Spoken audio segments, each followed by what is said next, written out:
Hey everyone, my name is Mark Moyou and I'm a senior data scientist at NVIDIA. And today I'm going to be talking to you about starting and accelerating your data science career. And one of the main reasons I'm producing this particular talk is to just share some of the things that I've gathered along the way in my career. And hopefully they help you to both start and accelerate your data science career. On the bottom of the screen, you'll see this thing called Caribbean Data Science Podcast. If you can find me there, it's available on YouTube, Apple, and Spotify. So let's jump in. The first thing I would say as we jump in is these opinions are my own. They're based on my own journey. So, as I'm saying here, take what you need, leave the rest. My intention is to just share as much as I can so that you can accelerate your journey. So, just keep that in mind. It has nothing to do with my employers, just me trying to contribute to the community. So, in terms of agenda, right, we just have two big blocks, so to say. We're going to talk about starting versus accelerating. And then I'm going to recap a presentation that I've done before called Becoming the Best Data Scientist That You Can Be. And that's just sort of a high level things that you should just be looking out for as you move along. Starting versus accelerating. And as you start thinking about data science and why data science, here's some of my points. Interesting work, meaning you can go to many different domains. The problems are challenging, both from a modeling perspective, in addition to actually getting really good data to work with, depending on the size of company that you go to. And sometimes it could be frustrating if you're at a smaller company, meaning you don't have as much resources and you can't get things to production as quickly as possible. But also, sometimes when you get to a larger company, you get to work on a very specific piece of the architecture or piece of the problem. And there's just many places that you can go. In terms of impact, I'm saying that it's high impact because the small things that you work on can end up driving a large set of results. So for instance, if you're in recommendation systems, you might come up with a particular model that ends up increasing the revenue of the business by 2 or 3%, which is a lot for some businesses, especially large ones. Next is good pay. Good pay meaning if you do really good work and you work for a very strong company, strong when I say strong, financially strong, oftentimes data scientists or people coming to the field expect these super high salaries, but you always have to keep in mind the economics of the business and what the business can afford and the general marketplace, okay, in addition to your skills. But if you're good, you will get paid quite well. And lastly, as I sort of mentioned close to the beginning, is that you can have many careers across different industries. And as you'll see in this presentation, I've hopped across different industries, and keeping your fundamentals will really help you to have a great career. So the first thing, getting into data science is the hardest part, right? Getting the coveted title of data analyst, data scientist, it is hard. And I think you should always remember that it's really not easy. It will take a lot of work. No one can necessarily guarantee where your break will come from. So you have to do as much as possible for you to increase the chances that you'll get one of those positions. Don't be afraid to go to a smaller company, because the moment that you get the title of data scientist, let's say on LinkedIn, you've now sort of proven to the marketplace that, hey, a business is investing in you, okay, or a business is asking you to solve a particular problem and they're willing to pay you X amount, right? Sometimes you might be getting paid a lot, or you might be doing super interesting work, but ultimately you're getting more experience than outside of school, okay? When it comes to getting a job, the always best time is to get one while you have one, simply because you have more leverage. You're not stressed out, and you can be very aggressive, let's say, in the types of jobs you go after, and the pay that you're asking for and whatnot. Next is focusing on your skills. And what I really try to highlight here is sometimes it's not about the pay when you go to a job or you get a job. Ultimately, focus on your learning in the first couple of years. And that's what I've been focusing on. a lot, yeah, you focus on salary as well, but always thinking about what can I learn and how is that going to set the foundation for the next, set of years or the next set of jumps or the next set of pivots that you're going to make in your career. Connections matter. You're going to see that come up almost too much in the slides. And that has been one of the keys to my success, networking. Okay. And we're going to jump a lot into it. But ultimately, I think it's something that you need to take seriously from today, not necessarily, or when I finish graduate, you should be, if you're in school, you should be networking all from then. And as a professional, you should be networking practically almost every day, in my opinion. And not necessarily making new connections and all these things, but ultimately trying to add value.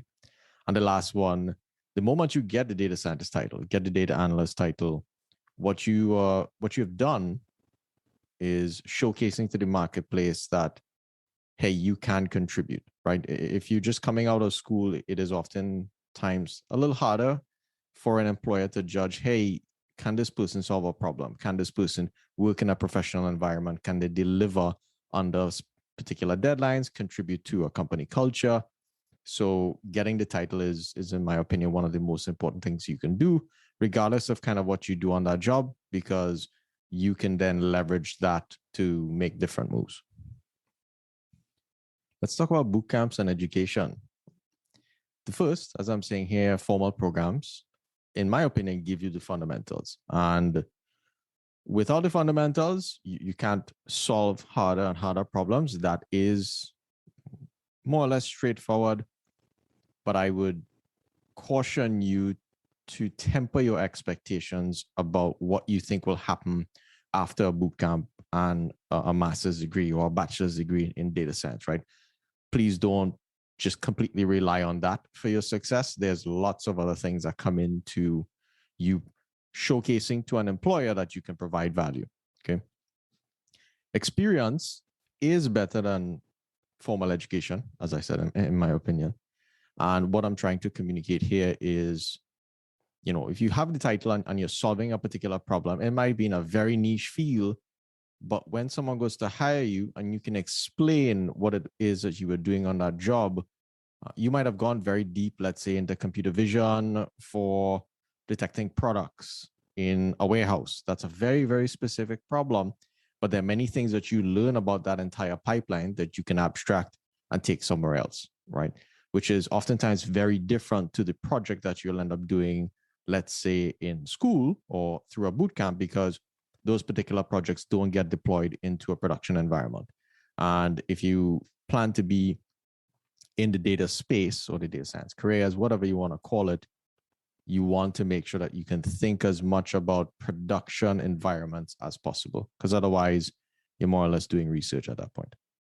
Next, if you do join these programs, make sure that you're going to connect with a lot of people. And when I say a lot of people, meaning you have many opportunities for people to see you and for people to basically pull you into a company because they're like, wow, this person can do such a great job. They're great to work with. They deliver on time, great attitude, bring them in, okay? Projects, cookie cutter projects, and focusing on deployment.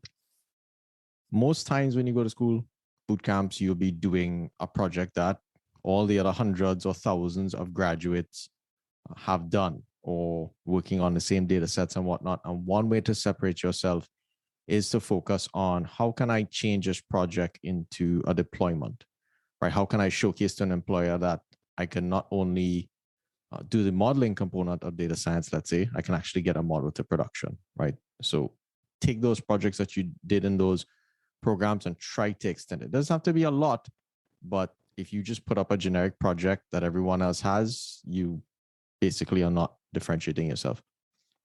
And the last one I put, connections matter as much as the education. And this has been key for myself in terms of how you move along in the marketplace and how your reputation is sort of perceived. So make sure you're investing as much time into your core skills as much as you're doing in your networking. A lot of people want to find mentors. And that's a question I often get. The first one, please don't ask someone to be a mentor. That's my opinion. Other people may say otherwise, and that's perfect. The people that I tend to sort of ask, or people who have become my mentors, they oftentimes don't have much time. And the way that you get someone to be a mentor, non-formally or without saying, hey, can you be my mentor?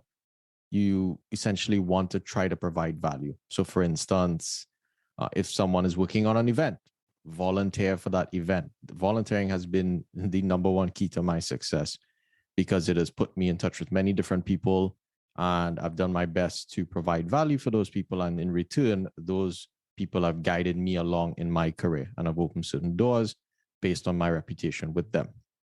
Okay. When you finally get to add value to someone and someone agrees, right, that this is a trial and error process as you communicate with different people, it is also a numbers game. Okay. You don't want to spread yourself thin, and you always want to make sure to deliver value. But also, the higher up the ladder that you go in terms of asking people who are in higher positions for mentorship, and what mentorship means, you will have to be brutally efficient with the time that they have, because oftentimes they have a lot to deliver. And what you have to think about is, imagine if 1,000 people ask them to be their mentors. Why should they choose you? And I'm personally a very brutally honest person with myself, and that's how I've sort of been trained through my academic training and whatnot. So if some of that comes off, that's what I'm trying to communicate, meaning just be kind of brutally honest there about why should someone mentor you.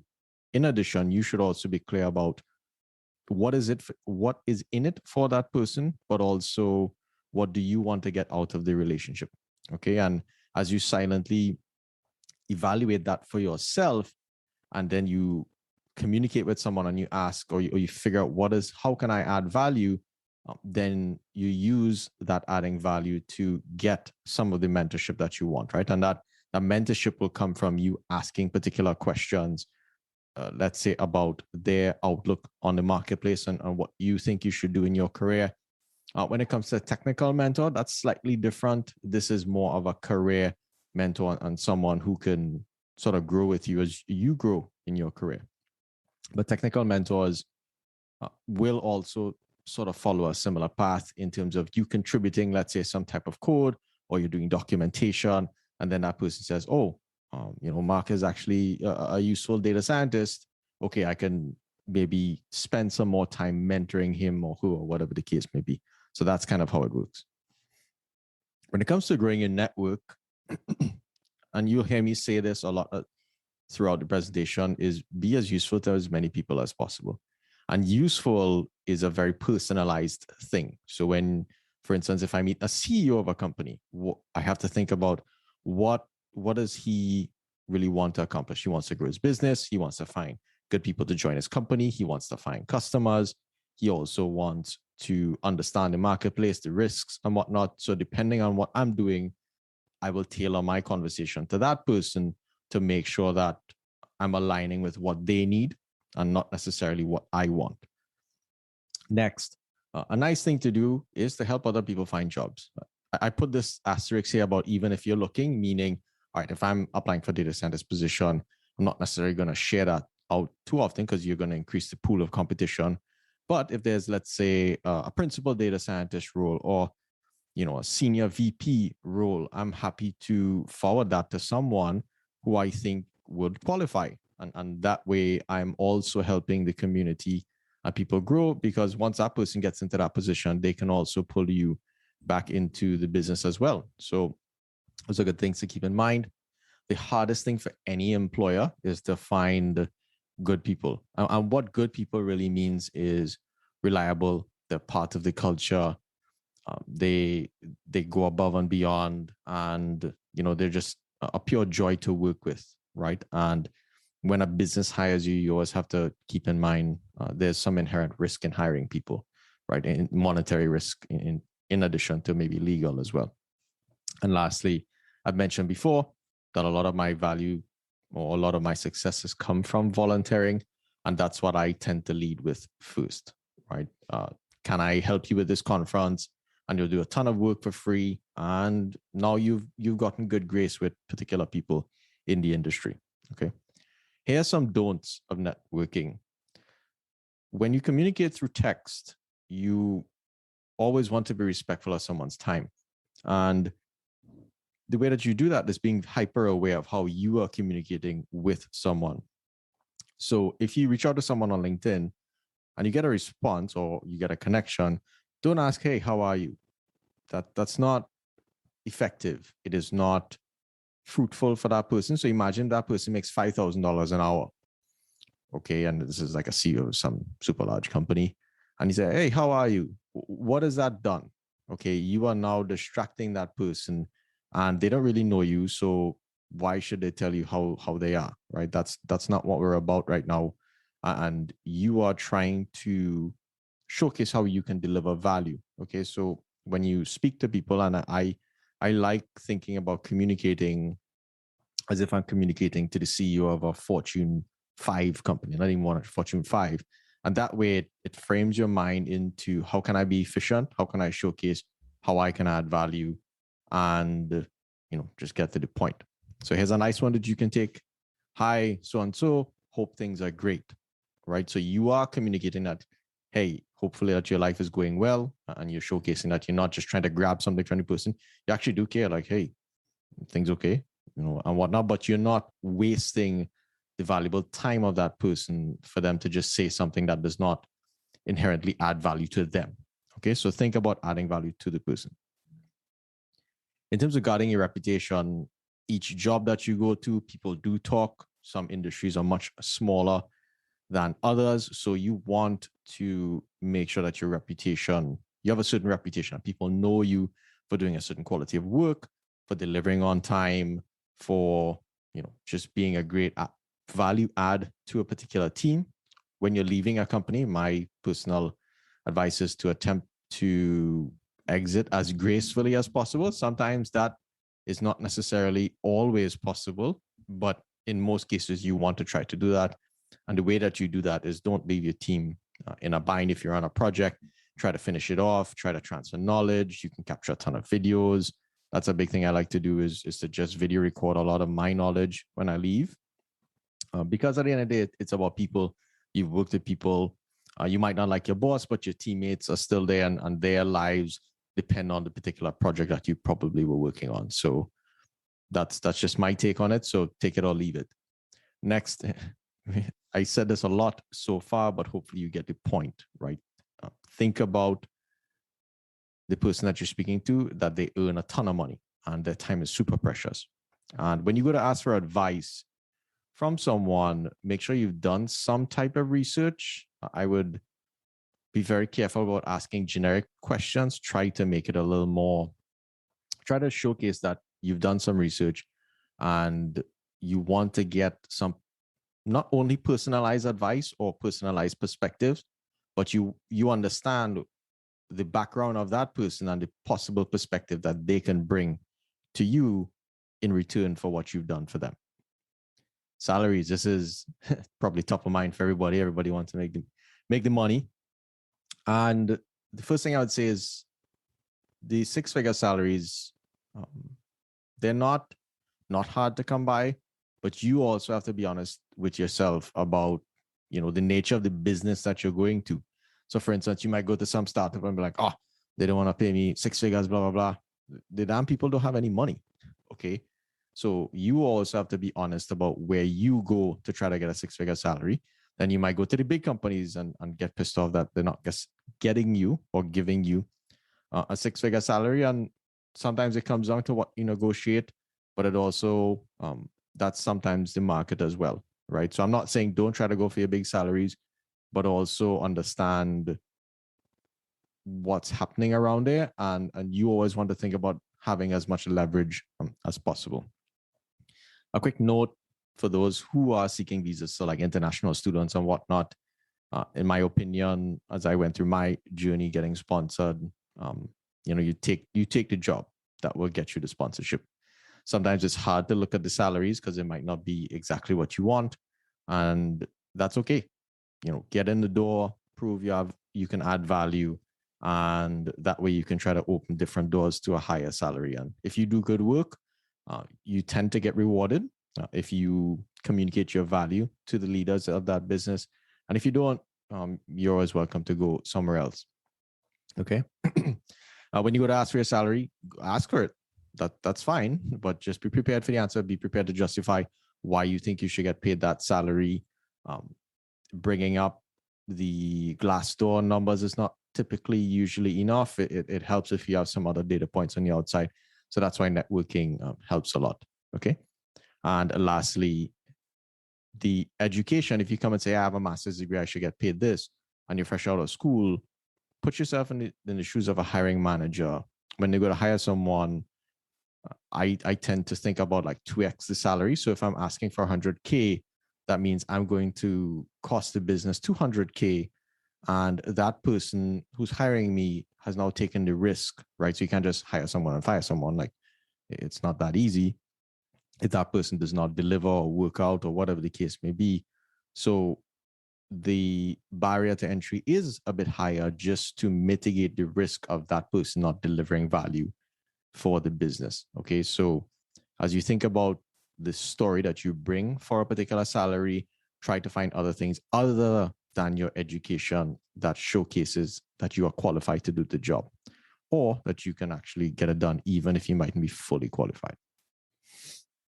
A nice four-letter acronym, SACS, SACS, that I think is sort of crucial to your success: skills, attitude, connections, and your story. So foundation, you must have the skills. If you don't have the skills, you might get into the door and you don't know if things will work out. But ultimately, the stronger you are technically, and even if you're going for more or less like a non-technical role, but the more you understand technically, the better edge that you have and the higher value that you may be able to bring to a business. Next, when it comes to your attitude, I'm just sharing my personal sort of approach is to be as open as possible. When I join a team, you're joining a team. You're not joining, hey, this is my job, I'm not doing this, you doing that. No. Like, you get shit done. Okay. And that's how you differentiate yourself. And you take feedback, even if someone is telling you something that you don't necessarily agree with. You try to remain objective, pull the things out that you need to improve on, and move on. If someone's attacking you, there are different strategies for avoiding all of those things. Next is your connections. And once again, my intention of this presentation is to, pretty much beat some things into your brain. And the connections are super important when it comes to who knows you and who knows the value that you can bring to different businesses. And lastly, your story. So when you meet different people, they'll ask you your background and whatnot. So it's very good for you to rehearse your story in terms of your capabilities and being very, very brief about how you can communicate, you can add value to a business, right? And adding value to a business could be same thing in academia. You're going for a research position or something like that. That is also, school is a business and a researcher needs to make money. So this story coming from not only your education, but also maybe some of the things you've tried in your projects, maybe people you've communicated with, or any other type of activity that can showcase, hey, I can go above and beyond. Okay. Here's a quick snapshot of my data science story / journey. I came to the States in 2006. I went to Florida Tech, so a small school. So what I want you to, if you go to a small school, you can use this as a data point. And I like to look at people's career paths as, I'm building my own model on what I think my success will be based on different people's paths that they have taken. So I come to the States in 2006 to do chemical engineering. I didn't necessarily care about chemical engineering. It was sort of a great opportunity. I thought they got paid the highest in terms of the engineering, and I didn't know what I wanted to do. So that's what I chose. And a big part of, I think, your success in data science is really knowing yourself, knowing what you like, knowing what you're good at, what you're not good at. And I put here, I was kind of useless as a programmer in my bachelor's. I really didn't know how to program. Not because I couldn't, just because I wasn't necessarily exposed, nor did I honestly care to. And after I graduated, didn't necessarily get a job as an international student. If you are an international student, you know how hard and stressful that can be. I was fortunate enough to get a scholarship to do my master's. So I chose systems engineering just because they didn't have much prerequisites. Not a super big fan of school. And I was fortunate enough to meet my advisor there who introduced me to machine learning, right? And one of the other things I want you to take away from at least my story is the more you network, the more you come into contact with people who can help guide your journey. And people, no one really makes it on their own. It's really about the people that help you along the way. So I finished that. I thought I was going to get a job at Microsoft. That didn't work out. So I decided to do my PhD because I actually really liked working with my advisor. Didn't necessarily have any other options. And if you don't know what international students face, is basically if you don't finish a degree, you get deported. So another piece of this story is once you start something, do your best to finish it. It is a little easier if you're going to get deported, so you have to finish it. And then during my PhD, I focused on computer vision, not necessarily from a deep learning standpoint. And then I got my first internship in my PhD at the end of my PhD. And I started working for a railroad company doing data science. So another point in the story I want you to take away is that, internships are super important, but don't give up, right? I got my first one in the last year of my PhD. That does not mean that I did not try the entire time. Things just didn't work out. But once you keep working hard and keep knocking on different doors, you never know what can really happen. So I worked in the railroad industry for 2 years, and then I went to work for LucidWorks, an enterprise search and recommendations company. So, completely switched fields. You got a nice salary bump. I work remote, tra-la-la. And from there, after 2 years, now I'm at NVIDIA doing deep learning for retail, but I also started doing sort of customer facing work in higher education and research, right? So that's just a quick snapshot of my own journey.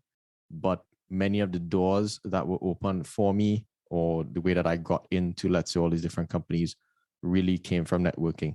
And the other point I want you to walk away with is people always told me, don't get all your degrees at the same school, and probably worse yet, at a smaller school.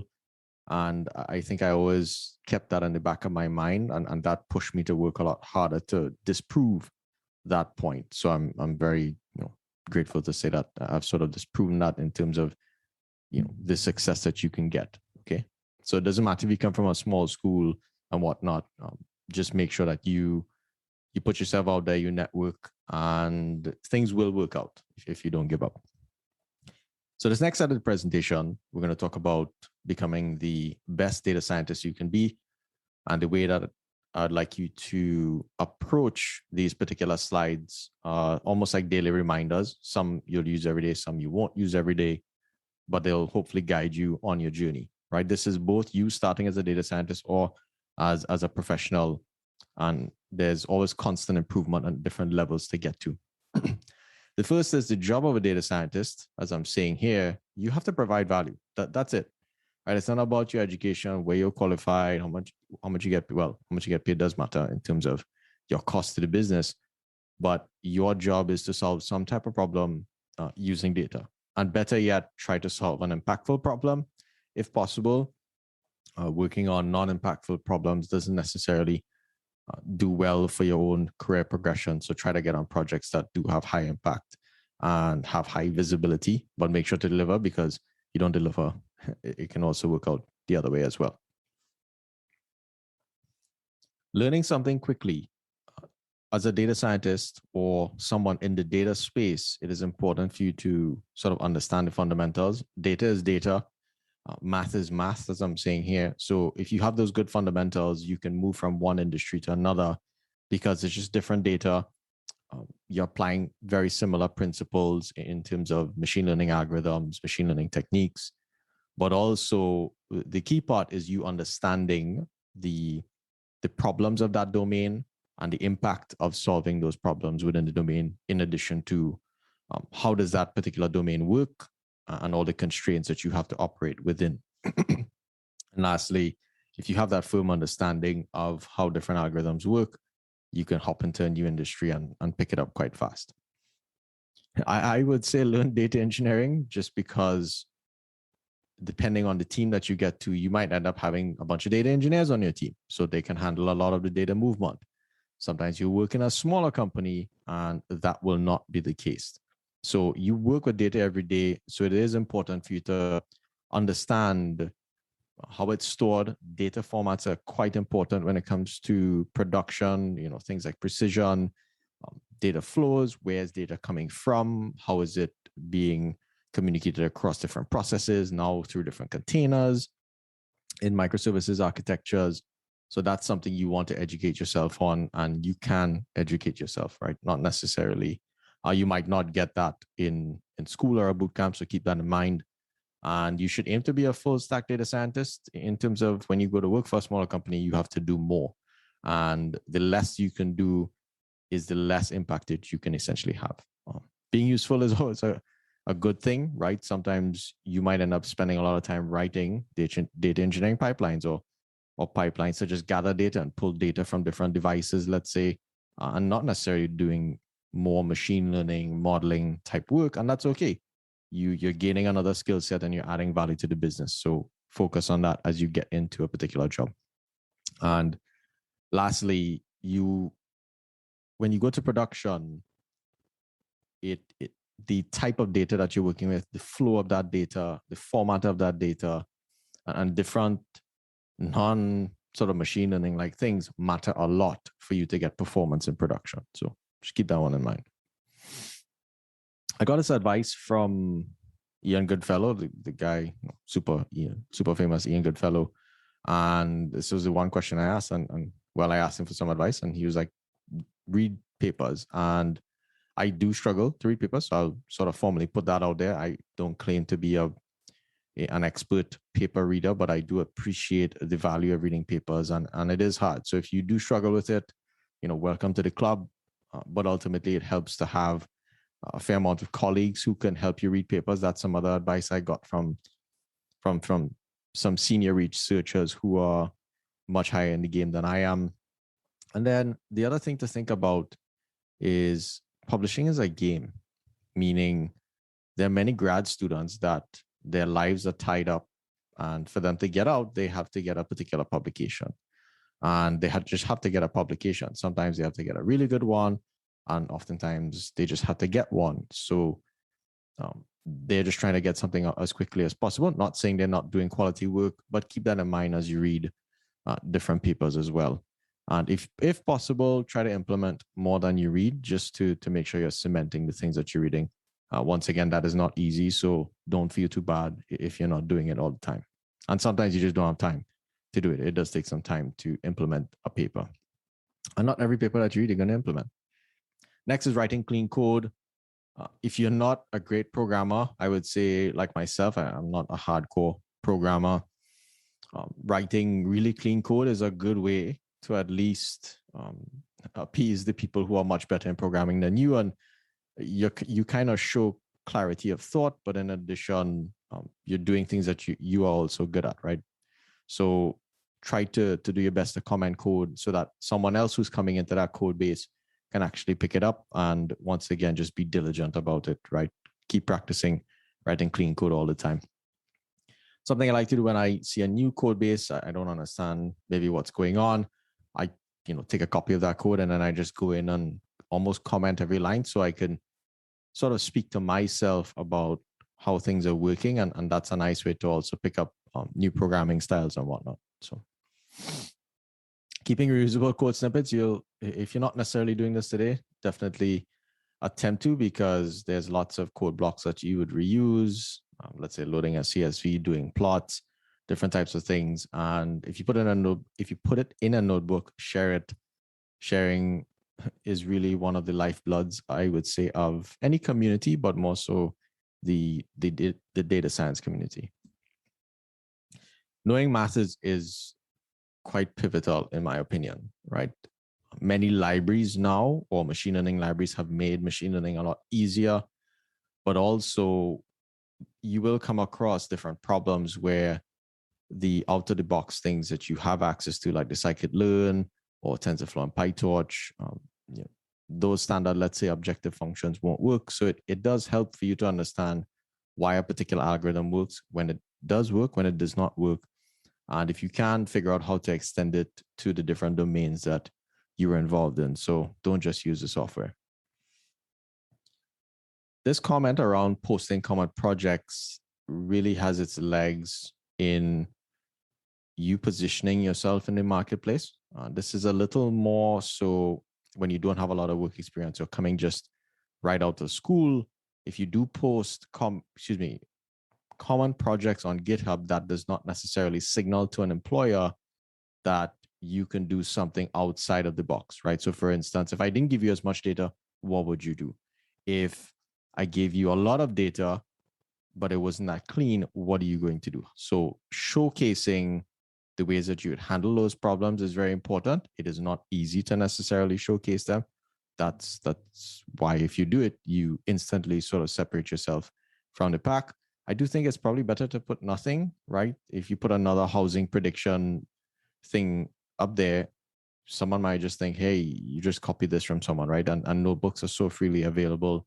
So be a little careful, right? Don't hold this as a hard and fast rule, but think of ways to differentiate yourself. And this last one, posting Google Colab notebooks.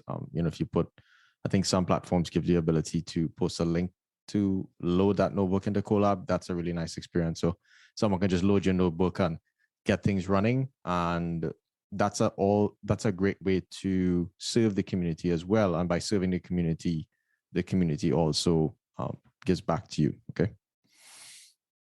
Yeah, if you haven't learned deep learning, definitely learn it. I would say it does not solve everything, but people really are interested in that skill set. And I think that was one of my biggest struggles going through my PhD. And I didn't necessarily do a lot of deep learning. So when I did try to hit the marketplace, that was a barrier to entry in some of the jobs that I tried to go after. So it really does help if you do have that skill set, but I wouldn't necessarily say that's the only skill set that gives you success. But realize what's happening in the marketplace and use it to sort of your advantage. Okay. Deploying models, I would say, is probably one of the most fundamental skills that you must have as a data scientist, probably even more so than modeling, oftentimes because you might not get as much time to model or to come up with some specific model. You might be using an out-of-the-box model and tuning it really well. But then if you can't get it to production, it's not as useful, right? And you can't show as much value to the business. Yeah, definitely learn about Docker, how ports work on containers and machines, web servers, Linux, and all that fun stuff. And then if you're looking at deployment, I encourage you to look at NVIDIA Triton. That's their inference server. And TensorRT, that's a way for you to optimize deep learning models to run really fast in production.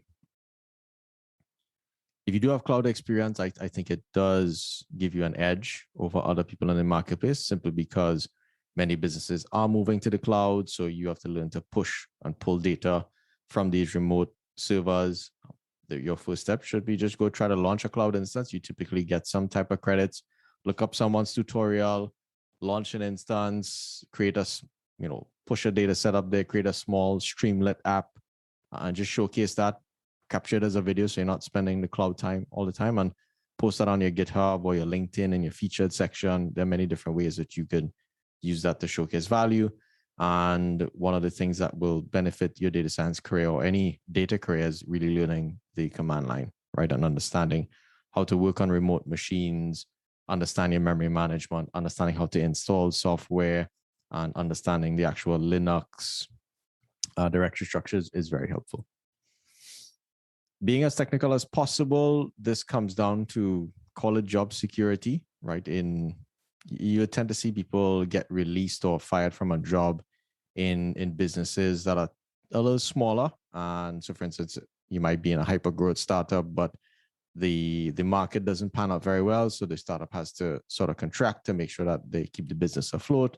And oftentimes the non-technical team members tend to get cut first. So if you want to sort of make sure that you have I don't want to say a safe place, but you remain as valuable to the business as possible, be as technical as possible. And that doesn't mean you don't get to do non-technical things, but having both of those is always a benefit. In addition, if you can code anything you want, that's always cool. And lastly, you should aim to both sell and be technical. That is really a rare skill, and it doesn't mean, if it does not come naturally to you, it doesn't mean that you can't strive towards that, right? And sales is really the lifeblood of the economy, is lifeblood of your business. So it's not only the algorithms that you create. And if you learn to sell, you have to sell to your boss and do other things as well. So it's not only selling to customers. Question of the day: should you get a PhD or not? I would say if you're not doing research, you don't necessarily need a PhD. If you go into top research labs, you will tend to need a PhD. But ultimately, if you decide to go for one, in my opinion, your one enjoyment and your success depends almost solely on the advisor that you get, right? They really make or break the PhD. And this is coming, at least from my perspective, of someone who doesn't really know exactly what you want to do in your PhD. This is not like you're probably a Ian Goodfellow where he knew exactly what he wanted to do and his advisors are just like guides for him to get to where he's going. So that's very different. So you also have to know yourself. One thing to keep in mind is that you do inherit your advisor's reputation and network. So the connections that they have, their standing in the academic marketplace, you will now be indoctrinated into that particular family, and you typically refer to your advisors as your fathers, mothers, grandpas, and whatnot. And there's this lineage across all the different educators in the PhD space, which is kind of interesting as well.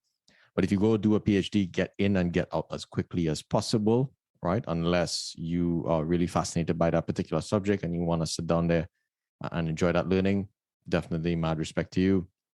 And the way to get out quickly is to follow your advisor's lead, right? If you think about it, getting a PhD is getting 4 or 5 people to agree to give you entry into a club. This is you passing your classes and all that fun stuff. But when you go to defend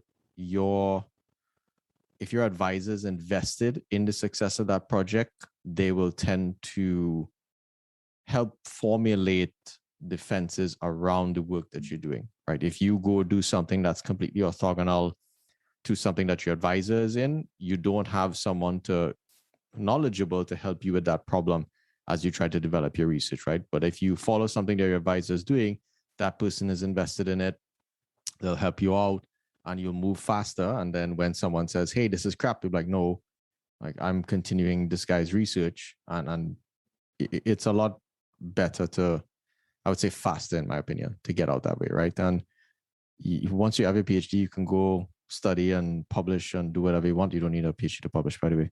So keep that one in mind. All right, how do you get a PhD? This is from a US perspective. Typically, you have to get at least 2 conferences and 2 journal papers out, depending on the program that you're in. They have to be, top tier journals, which is not, and conferences, which is not hard. Not easy.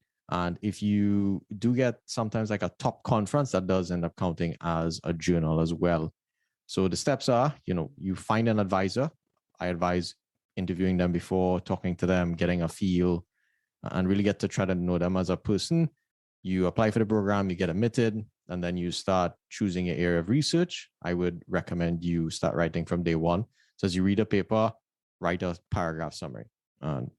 Day one, you go find out what's the dissertation, LaTeX template.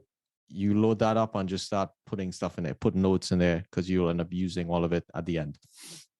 Once you finish your classes, you'll have to study this thing called a qualifying exam. Your advisors and your committee will give you a bunch of books and say, read all of these books and be ready to answer any particular question. It is meant to cause you an immense amount of stress, but that stress is forcing you to go learn the breadth of the field, right? So when you go to get your PhD, you have to be able to cover a large base of things. So forcing you to do that through an exam is the way that it's done. Once you get past that, you continue doing your research, you finish your classes, and then you go to your proposal. Once you finish your proposal or go up for your proposal, you should be at least 70% complete. That's how most programs that I'm aware of tend to work. And once you do pass that exam, it's a grueling exam in front of your advisors where they pretty much try to tell you that your research sucks, it's useless, blah, blah, blah. And that's them stress testing you about, do you actually know what you're talking about? Do you understand the field that you're in? And once you do pass that, you become what's called a PhD candidate. And then I think your advisors have, they treat you a little differently at that point, and that's just part of the culture. Don't get pissed at it. It's interesting. And then once you finish your final defense, you're almost officially out. And then lastly, most people actually pass their defense, which you defend your research in front of your committee, blah blah blah. But sometimes they don't finish a document, and then they're ABD, right? All but done.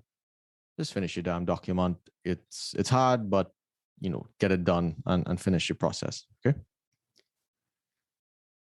As an employee, as anyone who's interacting with a business or just in general in life, try to provide 10x returns either to your customers, to your company, whatever the case may be. So if you work for a company, think of the work that you're doing as providing 10x the value of your salary. That's a good gauge, in my opinion. And if you can do that, then you're really proving yourself to be useful or as useful as possible to the business.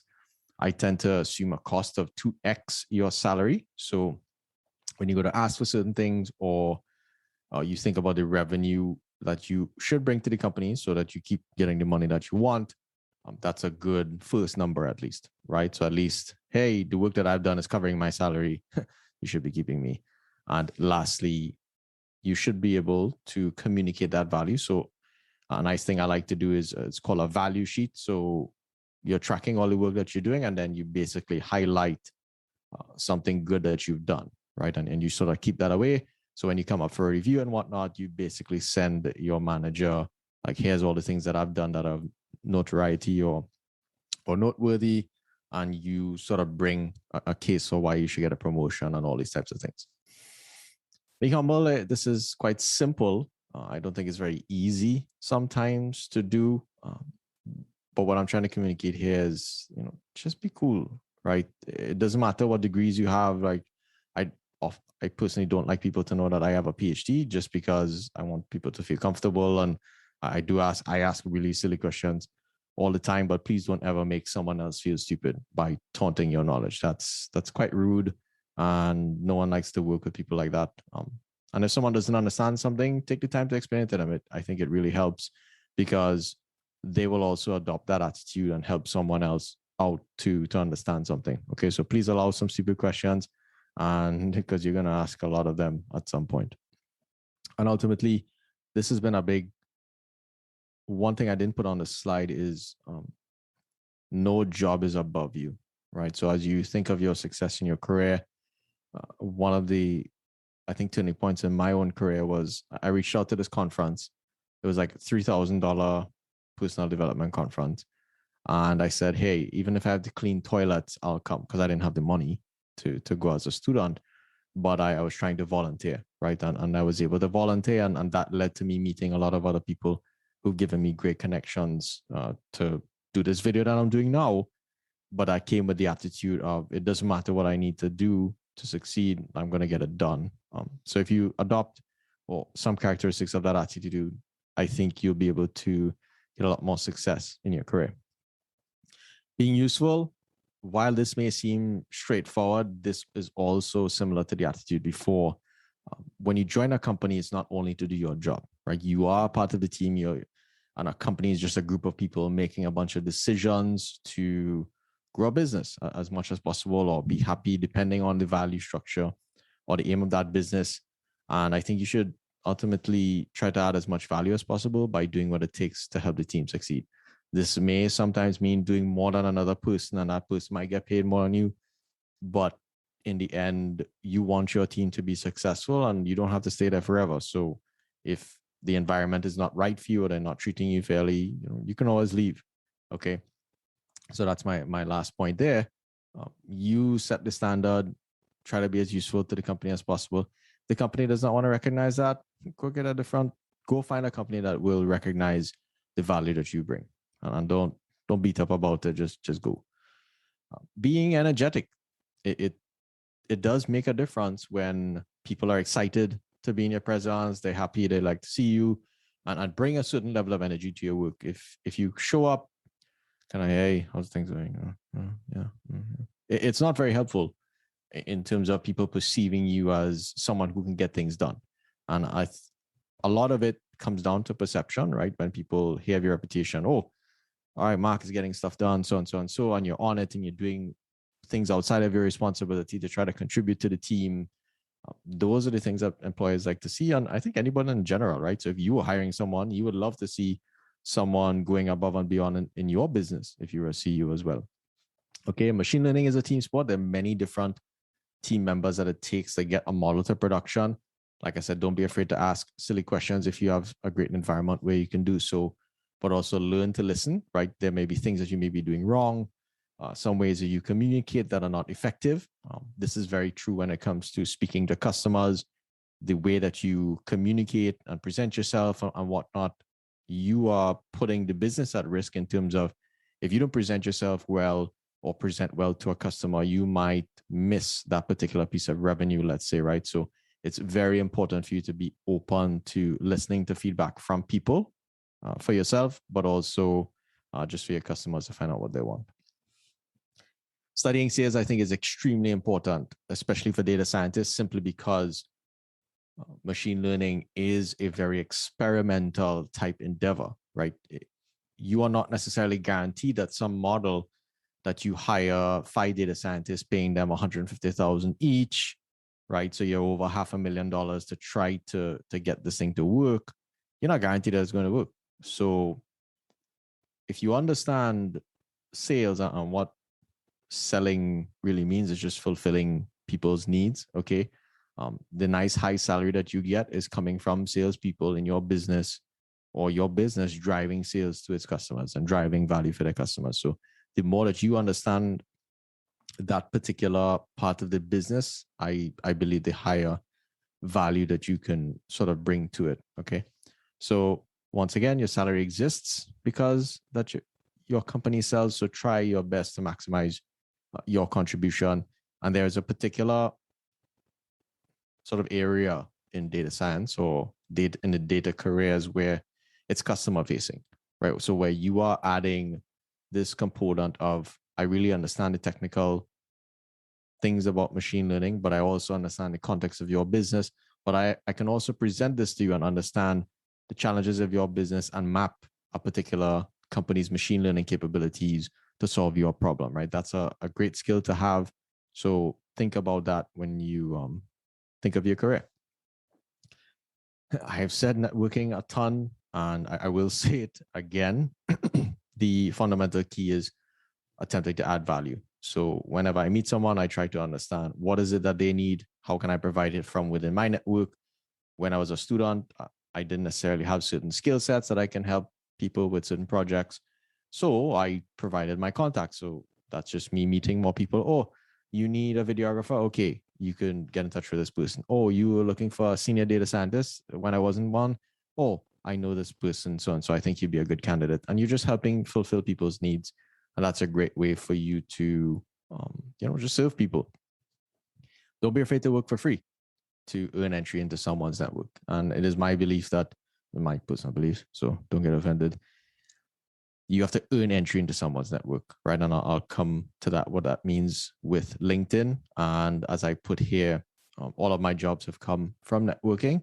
Not necessarily saying you don't have to go through the interview process, but getting to the interview process came from knowing someone who gave you a referral based on the reputation that you had. Okay. If you take nothing, or if you take something away from this entire presentation, please just follow this rule. When you're on LinkedIn, this is especially important if you're a student or beginning in your career. Don't connect with someone on LinkedIn. I am sort of generalizing here, so just keep that in mind. But most people are very busy. People oftentimes guard their networks, and it's not about connecting with everyone. It's about being very selective about who you connect with, right? So you don't want to hit the connect button because you only have one shot. You don't get to unconnect and maybe try again. So you tend to follow them. So if you follow them, you can just follow them and you observe what they do, and you can help add value to them or figure out how you can add value. And then one thing I like to do is repost people's content that's obviously valuable for my particular network. And that way you help that person build their brand. Everyone is trying to build their brand, be it internal within a company, external, whatever the case may be. Everyone wants sort of career progression. So just keep that in mind. And once that person responds favorably, you can then reach out to say, hey, um, I've been interacting with your content and so on. So I'd love to connect. How can I add value? 3 sentences and you're good to go. This is an attitude that I like to lead with. It has served me well. Some people may disagree. No worries there. And I like to treat a company as if it were my own, meaning, oh, well, yeah, I only get paid to do this. I'm not going to do that. That's perfectly fine. And there's some cases where companies do take advantage of people. But ultimately, any company that I join, I want to see them succeed, right? So even if I'm doing work that I don't think I'm getting paid for, or I should be getting paid for, that doesn't matter, right? You're going to get it done because once that business is successful, I will get an opportunity, or you will get an opportunity to be in a place where that type of work is rewarded, or that type of going above and beyond is rewarded. Learning about your domain, this is very important. You take your skills as a data scientist, you have all your fundamentals, and now you enter, let's say, the retail domain. So you understand how things are sold online and search and recommendations. Then you go to the railroad, how the trains work, what are the constraints of that business, what are they trying to optimize. So as you enter an industry, learn as much about it as you can, because when you hop into other industries, you take lessons that you learn about how everything works, and you can piece things together quite nicely. When I say become an expert on the reality of data, what I'm trying to say here is, how does data work in the real world? How does it move? Not just with CSV files that you use in school and all that type of stuff, right? Learning about Parquet files, how things map down to memory. How long does it take data to go from a CPU to a GPU, right? There's a new paradigm where you don't communicate data through the CPU to the GPU, you load it directly onto the GPU and you keep everything on the GPU. So all of those different things are the reality of how data applications work. Working hard on yourself than you do on your job, I think this is really important for you to take care of yourself, right? Oftentimes, the company is giving you X amount of money for a particular output. Don't necessarily look at it as a period of time that you're delivering to them. Think of it as value, but ultimately, you want to make sure that you are investing in your skills, not necessarily not adding value to the company, but make sure you are also getting something out of it. And lastly, just work hard. That if you do work hard, things will tend to shake out and success will come. Dressing for success and exercising, these have been 2 keys to my success. So when I go visit my customers, I try to look as sharp as possible, just my own style. But also that comes into hygiene and things like that, right? So if I go talk to a customer that, let's say it's a $10 million deal or something, and my breath is smelling bad, or I have body odor and whatnot, and that person is just like, I don't want to deal with him. And that costs the company a $10 million deal, right? That's a very fictitious sort of example, but you kind of get the idea. Or for instance, you're in an office environment, those types of things come into play. And as you try to get into more leadership positions, you have to now be an example for other people, right? So keeping yourself a certain way and presenting yourself in a certain way is very important as you sort of move up the ladder. And when it comes to being fit, exercise is really good for keeping you sharp, distressing, all of those things, which you'll be doing a ton of work as a data scientist or anyone in the data career, data engineering, whatever the case may be. And my personal advice here is invest in some equipment for your home, because it'll make it a lot easier for you to manage your health. Almost getting there. It does take some time. And I think if you remind yourself it does take time, you'll beat up yourself a lot less. It'd be great if you don't beat up yourself at all. But different people have different strategies for motivating themselves. And the more expertise that you have, ultimately you can solve more problems. That's the idea there. So the more problems you can solve, it's the higher value that you can essentially bring. And when you go through your whole interviewing sort of career, and I call it an interviewing career just because you'll be interviewing at different times, don't be afraid of failing, right? When you enter an interview, bring your best self, right? That's, you would have studied. If you didn't prepare, still bring your best self and take something away from each interview. I've failed many interviews at top companies, and each time it has taught me, hey, I need to go learn about this. Hey, you should have prepared, blah, blah, blah. Oh, I'm not actually very good at answering these types of questions on the spot, so I need to work on this, those things. It's all a learning experience. And lastly, make sure you master the basics, because if you have really good first fundamentals, you can hop into many different industries very quickly without understanding much, because you understand the basics. So appreciate you listening today. And what I really want you to take away from this entire presentation is it is possible for you to break into data science. It is possible for you to have a great career. I put hustle harder because I'm personally always sort of putting myself out there and doing as much as I can, both within a business and outside of a business, to add value. So if you maybe follow some of those things or try some of those things, you will hopefully see some success. The Caribbean Data Science Podcast is on these different platforms that you see. And I encourage you to listen to some of those interviews, and you may learn some stuff from the people there. So once again, hope you learned a lot today, and take it away and go get yours. Later.